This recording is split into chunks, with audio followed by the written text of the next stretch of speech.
ठाणगाव येथील श्री शिवसमर्थ सेवा प्रकाशनच्या वतीने शिवजयंतीनिमित्त घेण्यात आलेल्या 6व्या किल्ले बनवा स्पर्धेत मोठ्या गटात गड संवर्धन ग्रुपच्या तोरणा तर लहान गटात दुर्गराज ग्रुपच्या मोरोशीच्या भैरवगडाने प्रथम क्रमांक पटकावला। मोठ्या गटातील शिवरत्न ग्रुपच्या सिंहगड किल्ल्याला दुसरे तर शिवपदस्पर्श ग्रुपच्या सुवर्णदुर्ग किल्ल्याने तिसरा क्रमांक पटकावलाय। पहिला क्रमांक मिळालेला तोरणा किल्ला प्राची शिंदे, विशाल शिंदे, रोहन शिंदे व आदिती शिंदे यांनी बनवला होता। द्वितीय क्रमांक पटकावलेला सिंहगड सार्थक आव्हाड, प्रतीक काकड, सार्थक कांगणे, सार्थक गोरडे, शुभम आव्हाड, शुभम जाधव, कुणाल शिंदे, गणेश भोर यांनी बनवला होता। तिसरा क्रमांक पटकावलेला सुवर्णदुर्ग आर्या एखंडे, अक्षदा गुंड, अनुष्का गुंड, सानिका शिंदे व मयुरी शिंदे यांनी बनवला होता। लहान गटात प्रथम क्रमांक पटकावलेला मोरोशीचा भैरवगड ईश्वरी शिंदे, समीक्षा शिंदे, सायली काकड, कल्याणी काकड, प्रांजल पिचड, सिद्धी शिंदे व भक्ती केदार यांनी बनवला। दुसरा क्रमांक पटकावलेला राजगड शर्वरी शिंदे व निधी शिंदे यांनी बनवला होता। तिसरा क्रमांक पटकावलेला पन्हाळा कृष्णा बैरागी यांनी बनवला होता। याशिवाय दोन्ही गटात मिळून 4 उत्तेजनार्थ बक्षिसे वाटण्यात आली आहेत।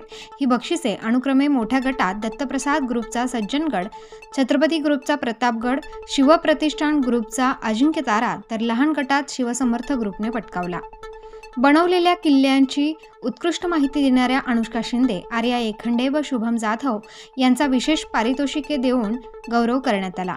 रामशेष किल्ल्याचे उत्कृष्ट सादरीकरण करणाऱ्या रिया केदार, श्रेया मोगल, सायली शिंदे, धनश्री काकड, पायल काकड, मानसी गाडेकर, अंकिता मतकर, सिद्धी शिंदे, धनश्री शिंदे व अमृता शिंदे यांचा विशेष सत्कार करण्यात आला।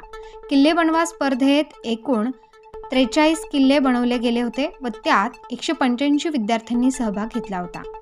प्रत्येक सहभागी विद्यार्थ्याला श्री शिवसमर्थ सेवा प्रतिष्ठानतर्फे व अमोल काकड तसेच कर्नल मच्छिंद्र शिरसाट यांच्या सौजन्याने टिफिन बॉक्स, प्रमाणपत्र, पेन, किल्ल्याचा बॅच, बिस्किट या वस्तूंचे किट देण्यात आले।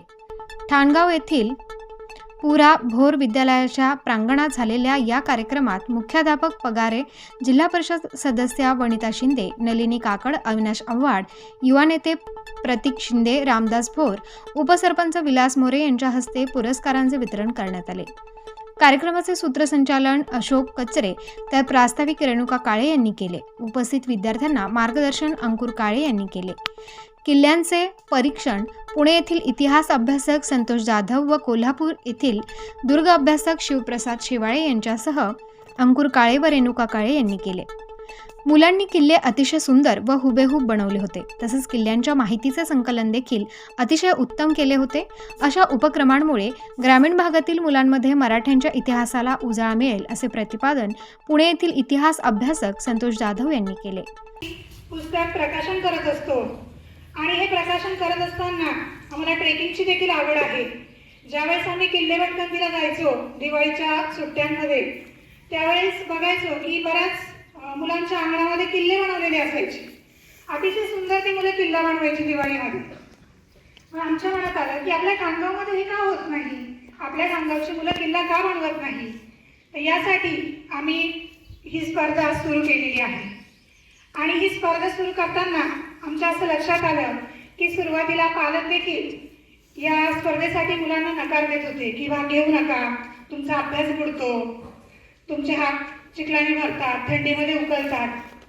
पण यावर्षी मात्र अतिशय चांगला प्रतिसाद या ठिकाणी पालकांनी देखील दिलेला आहे। अतिशय छान किल्ले या ठिकाणी बनवलेले आहेत। आणि विशेष म्हणजे मला झेडपीच्या शाळेचं खरंच कौतुक वाटतं की झेडपीच्या शिक्षकांनी शनिवारी सर्व मुलांना गावातील सर्व किल्ले दाखवले आणि त्यांनी आम्हाला देखील सांगितलं की मॅडम म्हणे की आम्ही यावर्षी मुलांना किल्ले दाखवतो आणि मुलांना एक त्याची आयडिया येऊन जाईल। पुढच्या वर्षीपासून आमची मुलं देखील किल्ला बनवतील आणि जास्तीत जास्त या ठिकाणी सहभाग घेतील। छत्रपती शिवरायांनी ज्यावेळेस स्वराज्य निर्माण केलं त्यामुळे स्वराज्य निर्माण करत असताना सर्वात मोठा वाटा जो होता तो या दुर्गांचा होता। हे दुर्ग जे आहे ते पुढील पिढीला कळण्यासाठी आणि ते किल्ले जागृत राहण्यासाठी आम्ही हे काम या ठिकाणी करत आहोत आणि अविरत करत राहू। तर आज अतिशय सुंदर मुलांनी किल्ले बनवले। नंबर काढताना आम्हाला देखील प्रश्न पडला की कुणाचा नंबर द्यावा। किंवा कोणाचा देऊ नये, अगदी छोट्या छोट्या पॉईंटवरून या ठिकाणी मुलं या ठिकाणी स्पर्धेतून नंबर त्यांचा आलेला नाही, पण किल्ले अतिशय उत्कृष्ट बनवलेले आहेत. आणि सांगायचं एक विशेष म्हणजे 2 वर्षापूर्वी 2-3 वर्षापूर्वी साताऱ्यात आम्हाला एक फोन आला. त्यांनी सांगितलं की तुम्ही तुमच्या गावामध्ये ही स्पर्धा बनवताय, आम्हाला पण थोडंसं मार्गदर्शन करा. त्यावेळेस आम्ही जशी स्पर्धा आपल्या गावात राबवतो हे मार्गदर्शन त्यांना केलं. त्यांनी देखील त्या ठिकाणी सुरू केलं. आणि आज तुम्ही गुगलवर जर सर्च केलं, किल्ल्यांचं गाव म्हटलं की त्या गावाचे सगळे फोटो, सगळी हिस्ट्री तुमच्या पुढे येतील. त्या गावामध्ये दिवाळीमध्ये अक्षरशः यात्रा भरते, इतकी प्रचंड गर्दी असते तिथे. आणि आपल्या याला 6 वर्ष झाली, पण आपल्या ज्या मुलांनी किल्ला बनवला त्यांची पालक सुद्धा किल्ला बघायला जात नाही. हे खूप मोठे दुर्दैव आहे आपल्या इथलं. तर पुढच्या वर्षी मला असं वाटतं या ठिकाणी आपल्या गावचे उपसरपंच देखील बसलेले आहेत, वनिताबाई देखील बसलेले आहेत. तर यांनी या ठिकाणी गावकऱ्यांना सांगावं की मुलांनी खूप मेहनतीने किल्ले बनवलेले आहेत, ते तुम्ही बघण्यासाठी जा, मुलांचं कौतुक करा, त्यांना प्रोत्साहन द्या. आणि आज मला माहिती आहे तुम्ही सर्वजण कुणाचा नंबर आला हे ऐकण्यासाठी आतुर झालेले आहात. मी जास्त वेळ घेत नाही. या पुढील सूत्र कथेच्या हातात देते. धन्यवाद. आमच्याकडनं प्रेरणा घेऊन, म्हणजे आपल्या गावाकडनं प्रेरणा घेऊन सातारा जिल्ह्यातील एका छोट्या गावामध्ये हा उपक्रम राबवण्यात आला. आणि आज त्या गावाला किल्ल्यांचं गाव असं म्हणून गुगलवर सुद्धा ओळखलं जातं. असं असताना आपल्या गावात थोडासा जो अवेअरनेस आहे तो कमी दिसतोय आपल्याला. हे व्रत हाती घेताना नेहमी अनेक शब्द पाळला. समर्थ रामदास स्वामी नेहमी म्हणायचे, बुडाला औरंग्या पापी, लेच्छ संहार झाला, अभक्तांचा क्षय झाला, आनंदवन भुवनी. सामर्थ्य आहे चळवळीचे, जो जो करील त्याचे, परंतु तेथे छत्रपती शिवाजी महाराजांचे अधिष्ठान पाहिजे. हे अधिष्ठान घेऊन आम्ही दुर्गशोधगड किल्ल्यांचा हा अंक काढतोय. छत्रपती शिवाजी महाराजांचं नाव घराघरात पोहोचण्यासाठी प्रयत्न करतोय. अर्थात ते पोहोचलेलंच आहे, परंतु मुलांमध्ये आम्हाला त्यांची जागरूकता निर्माण करायची आहे. आपल्या महाराष्ट्राला एक भौगोलिक वारसा लाभलेला आहे आणि आपल्या महाराष्ट्राचा जो इतिहास आहे तो या भूगोलाने घडवलेला आहे. कारण भूगोलाने इतिहास का घडवला आहे? कारण प्रत्येक डोंगरावर जर गेले, डोंगराच्या आसपास आपल्याला एकतरी किल्ला दिसतो आणि किल्ल्यांचा उपयोग छत्रपती शिवाजी महाराजांनी करून घेतला. आणि आज आपण जे बघतोय हे सगळं जे साम्राज्य, मराठा साम्राज्य जे आहे हे अगदी पार पाकिस्तानच्या काबूल, कंदार, अटकमलीपर्यंत सुद्धा पोहोचलेलं आहे. दिल्लीवर सुद्धा मराठ्यांचं काही काळ राज्य होतं.